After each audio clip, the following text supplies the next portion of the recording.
Assalamu alaikum warahmatullahi bandiraɓe on calminama lawol gongol. Hande eɗen ɗo gara kadi histoire goɗɗo waji goto pullo walla gaynako mem tolni fof na wuuɗa ɗo tolni fof emo wuuɗa. O ari e galle jarga goto o daridi gotal o tegnude koyɗe makko o daride gotal o dari o hucciti e nayi he o ƴetti juuɗe makko o fawi he keeci o wuuɗi ha guuɗal ɗi mbayno ko jimol guuɗal ɗi beeli jarga o haɗi naate makko to woɗɗi o itti ñale o okki o bandirawo pullo o wi ɓay tan mi wuut ha okkami ngeɗo ñale mi yeeyatangue mi waɗa e poos mi naɓatangue mi waɗoya awdi mi yiyat kalɗo bawɗo haalde ha heɓta ngeɗo ñale amon. O fokkitimo yaaha neɗɗo noon kala ko aɗa waɗa e aduna wi tan miɗa wawi ɗum ɗo kono ala ɓurɗo kam ɗum wawde kam jarani haalde. Aduna o ko escalier ji waɗi goto kala e niveau mo tolni ko mbawɗa kala ne waɗi goɗɗum yeeso, donc o tawa hunde ha cikka ala bawɗo ko wayi noon. O ari mo naata saare galle mo idi o yetto o tampi o ɗomɗama o naati ɗon e galle mo idi o yettade o tawani ɗon mawɓe o tawi ɗon ko suka goto gorko hono makko. O salminimo on salmitimo o wima assalamu aleykum wa rahmatullah, jaam ñalli ceerno. O wima ko Allah ɓuuri, ko ɗum suka o notimo. O wima hoɗo bamma? O wi babam yeehi serndude leydi ndi e asamanu. O wimo hoɗo yayma?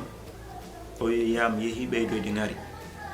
Ko haalaji jiiɓiɗi seeɗa kono joom hakkille na waɗi wawi famde ko yaawi. O wimo addunam ndiyam hokkam ndiyam yara. Woyndu ala ɗon ko comme weyndu ɓe jogui to cangol to. O yimmi o yeehi toon addoyde ndiyam o ɓooyi toon o arti. O wima an kam ndiyam jaratiɗam ñaguinomama a yeehi a ɓooyi. O wi ndiyam ala ɗo e galle heɗam gasi to cangol to janomi pour addandema ndiyam. ɓoyni kam toon ko ta miɗe sernda bonɗam ɗam he moƴƴam ɗam. Waaji o yari yaltin cigarette makko e poos o wimo hokkam jaygol mi huɓɓa cigarette. Suka gorko naati to nder katen to ɓooyi toon seeɗa nde arta. O wima an kam jaygol tan jari oɗo temps fa ɓooyi toon. O wima ta miɗa sernda nge aduna nge e nge lakara nge. O huɓɓi cigarette makko o magi ha o pari o laari oɗo suka o suka laari mo. O wimo an kam guinnanmi ɗo e galle he kala ko kalmi konngudi ɗi jabotoɗa kam ɗi haydara mi famani hen. O wima baba ɗiɗo belani famde, ɗi belani famde. O wi joni noon mi yid pammina kam hami fama ɗiɗo konngudi ɗi kalɗa holko ɗi pirti. O wima ay sa naatiɗa to juggal to nde toon jogui ñalbi 17 nayi 17 ko ɗi haalaji ɗo keɓirmi ɗin ñalbi, ko ɗi coggu haalaji ɗi. Joni noon sa yiiɗi mi haalanma ɗi haalaji ɗi kalmiɗo ko ɗi firti ande a waɗan ñale. Te waji on a jogui ñale joni.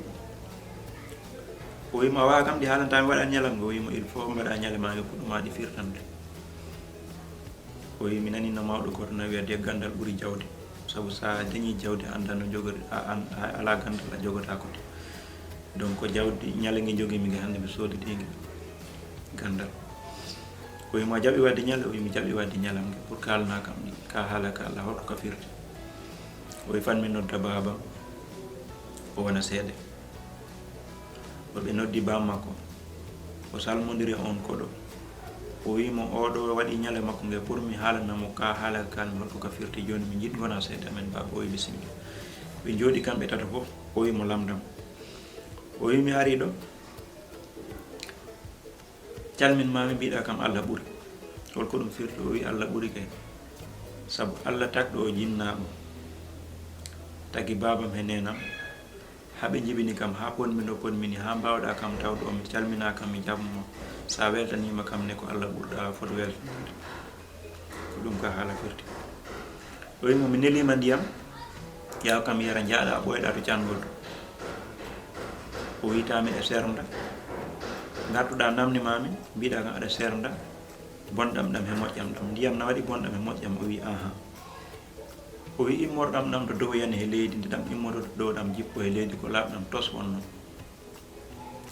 Nde ɗam jippinde he leydi he ɗam hawrdini ko leɗɗe he kaaji e leydi e fof to ɗam hawri ɗum. Joni noon mi tawnayi ɗi ne jari hana pari, ndiyam ɗam no jirwi. Jottimi jooɗimi seeɗa pour ndiyam ɗam deeƴa, mi wawa ñedde laaɓaɗam ɗam mi addanma jara. Sabu somi ñirino on waktu ɗon bonɗam ɗam gaddanmami a yaratama ɗam. O wiyesken koy ko ɗum ɗo ko haala firti. O wi mi wima ya okkam jaygol mum ɓa cigarette am jaaɗa ɓoyɗa ɗon, gartuɗa namdimami mbimami a ɓoyi toon, mbiɗa kam ko addanma ɓoyde toon aɗa serna nge aduna nge henge lakara nge, est ce que na waɗi jayge nge aduna e lakara? O wima an. O wima ɓay wiya ko maayi ɗo fof immoy to lakara.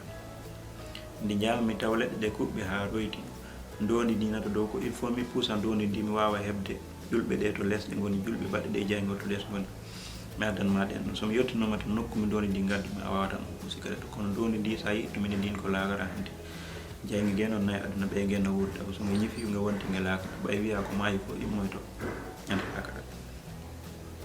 O wi est ce que o wima mi wima hoɗo bamma, mbiɗa kam bamma yeehi serdoyde asaman e leydi. Neɗɗo na wawi serdude asaman e leydi? O wi ahan.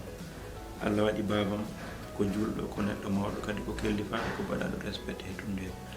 Lamɓe ɗiɗo na kaɓi, kamɓe poti doole, etama endama yoɓe ceerno hokki pit. Ɓe neliɗo e babam yo babam ar ɓay ko neɗɗo diine, ko neɗɗo julɗo, ko jangguɗo, ara waajoɓe haalnaɓe ko Allah wi e ko nelaɗo wi, ɓe gacca haare, ɓe gacca fitina moƴƴani. Ko ɗum woni serdude asaman e leydi, saabu ko doole ɗiɗi poɗɗe, asaman e leydi kañum foti doole. Ko ɗum woni babam serdoyi asaman e leydi.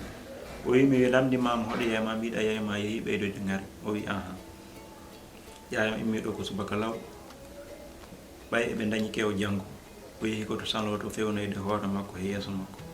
Sa yi mbimami nenam yeehi ɓeydoyde ngari, so immima toon mo ara hawri babam no jooɗiɗo galle ɗo, ari haw fande mo itti musuwar o holli e babam horde, babam laran momna hoore mum jala. Ko ɗum waɗi mbimami nenam yeehi ɓeydoyde ngari. O wi esken, o itti ñalenge o totti waaji o. O wi ko kala e aduna de wi miɗa wawi de, kono wata wi min ɓuuri wawde. Andu ko mbawɗa ko, kono waɗi ko goɗɗo wawi. Miɗa wawi miɗa wawi ɗum ɗo, miɗa wawi ɗum ɗo, firtani an ɓuuri wawde ɗum yimɓe fof.